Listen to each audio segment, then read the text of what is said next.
Pour répondre aux besoins spirituels des 5 millions de musulmans qui vivent en France, nous comptons près de 2000 lieux de culte et autant d'imams. Cependant, officiellement, la fonction d'imam n'existe pas en France. Depuis plus de 30 ans, la France fait appel aux pays musulmans pour combler ce vide. De nos jours, on estime que 80% des imams viennent de l'étranger. Ils sont principalement originaires d'Algérie, du Maroc, de Tunisie et de Turquie.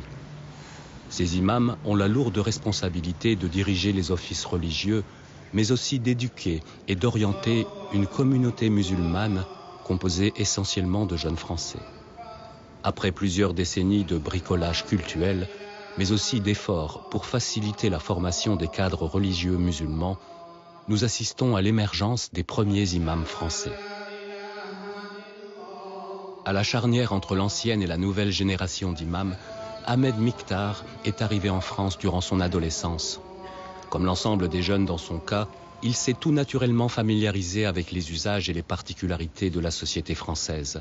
Il est l'imam de la mosquée de Villeneuve-d'Ascq depuis 2005. Ma vocation, elle a commencé par le fait que j'ai eu des difficultés de santé de très jeune âge. Et puis voilà, ma maman, elle voulait que je sois imam. Donc c'est elle qui m'a ramené auprès de l'imam de notre quartier. À la mosquée, elle lui a dit j'aimerais que vous fassiez de mon enfant, de mon fils, un imam. Oui.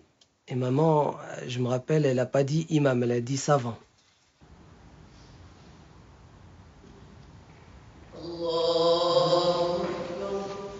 Après, donc, je suis venu en France jeune.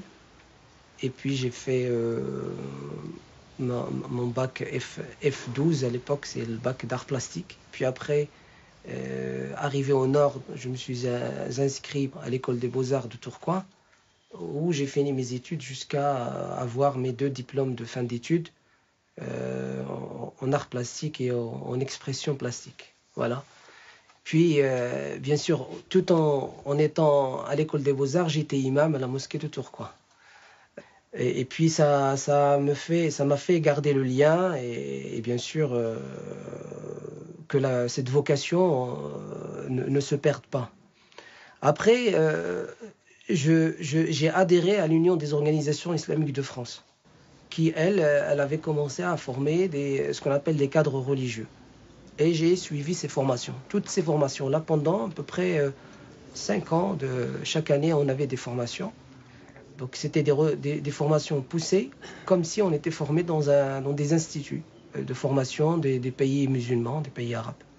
Et puis après, il y a la formation personnelle, bien sûr. Formation personnelle, j'ai un cheikh, un maître, un savant, avec qui j'ai passé une dizaine d'années, vraiment sans relâche, et avec qui j'ai tout revu, tout retravaillé.